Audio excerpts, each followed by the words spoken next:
के लेक्चर में हम करेंगे पेज नंबर 32 पे क्वेश्चन नंबर 9, क्वेश्चन नंबर 7, 8, 10 और हाँ क्वेश्चन नंबर 4। ये भी ये क्वेश्चन नंबर 9 समझने के बाद ये क्वेश्चंस इजीली हो जाएंगे क्योंकि ये सारे सेम है, यानी कि मल्टीप्लिकेशन के क्वेश्चंस हैं। और ये वाला जो क्वेश्चन नंबर 4 है एडिशन का, ये भी बिल्कुल सेम है क्योंकि ये लेंथी है।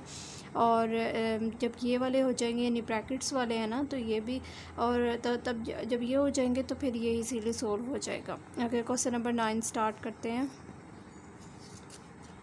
यहाँ पे मैंने क्वेश्चन नंबर 9 लिख लिया और अब हम इसका सॉल्यूशन स्टार्ट करते हैं। सबसे पहले हम क्वेश्चन जो है वो एज इट इज़ लिखेंगे।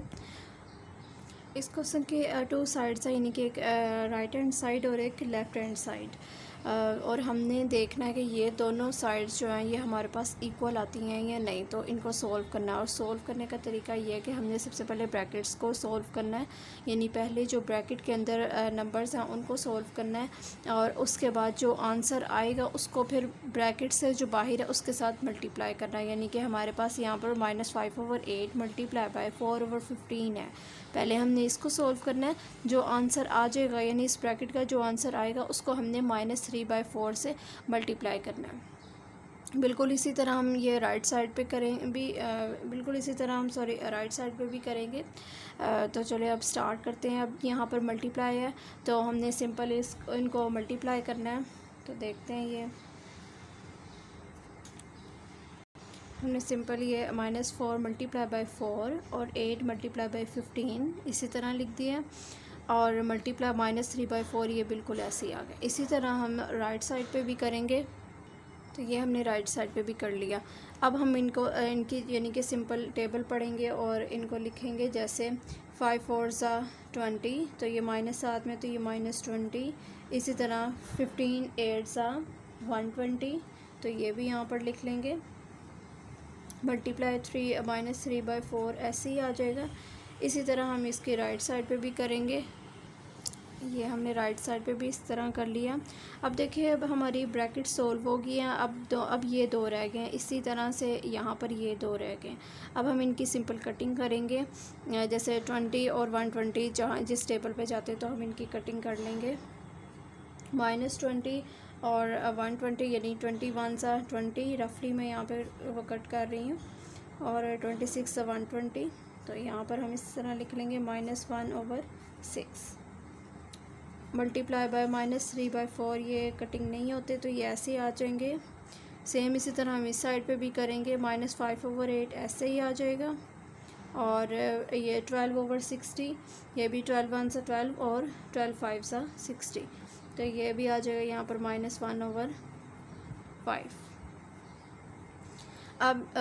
अब यहाँ पर आकर हमने इनको अगेन मल्टीप्लाई करना है। तो देखते हैं मल्टीप्लाई, जैसे कि अब इसको अगेन मैं इसको डायरेक्टली कर लेती हूँ। आप बेशक ये जैसे ये वाला स्टेप किया है हमने, इसको बिल्कुल ये वाला स्टेप हमने अगेन करना है। तो डायरेक्टली अगर हम कर लें तो फिर भी ऐसे आ जाएगा। जैसे -+ 3 1 3 और 6 4 24, और ये माइनस प्लस हो जाएगा, इसलिए हम डायरेक्टली प्लस लिख देते हैं। Okay, is equal. इसी तरह माइनस प्लस हो जाएगा और 5 1 5 5 8 40। इनकी अब हमने कटिंग कर लेनी है। अगेन कटिंग होती है तो कर लेनी है, ठीक है। तो 3 1 3 और 3 8 24, तो यहाँ पर लिख लेते हैं, या चलें यहाँ लिख लेते हैं। तो ये आ जाता है। और 5 1 5 इज़ इक्वल्स टू 5 1 5 5 8 40, तो ये भी 1/8। तो अब हम यहाँ से देख सकते हैं कि हमारी दोनों साइड्स इक्वल आ गई हैं। इस तरह से हमने और ये दोनों प्लस में भी हैं और प्लस माइनस भी नहीं है, दोनों इक्वल आ गई हैं। ये हमने क्वेश्चन नंबर 9 इस तरह से सॉल्व कर लिया है। सिर्फ ये तरीका इसका ये है कि जहाँ पर कटिंग हो वहाँ आपने कटिंग कर लेनी है। और पहले हमने हमेशा ब्रैकेट को सॉल्व करना है और बस।